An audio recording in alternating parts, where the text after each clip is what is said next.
But if you take those two words, the IRS, and don't put a space in between, just spell it out, THEIRS. What does that spell? Spells Theirs. theirs, because they're trying to figure out a way to make your money their money.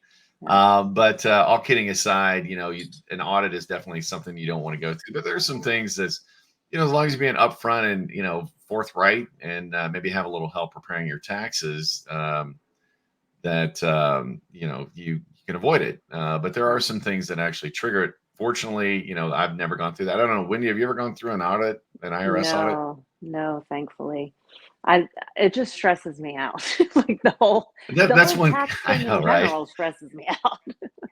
No, that's one thing that I don't mess with that. It's like I'll stay in the safe zone. I mean, I've got a good accountant that does my taxes for me. I've got a tax strategist, not just a tax preparer, a tax advisor versus a tax preparer. And we've talked about the difference between the two in past episodes, but it's something that I like to err a little on the side of caution, Mhm. just because you don't want to trigger that audit. It's something that I've not gone through, but I've had some friends or acquaintances rather that have gone through that, and it's like running the gauntlet.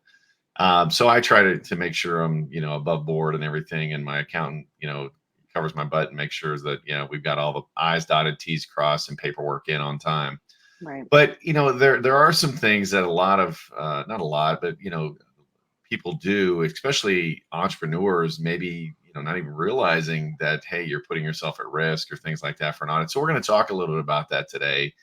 And the number one thing is looking at unreported income.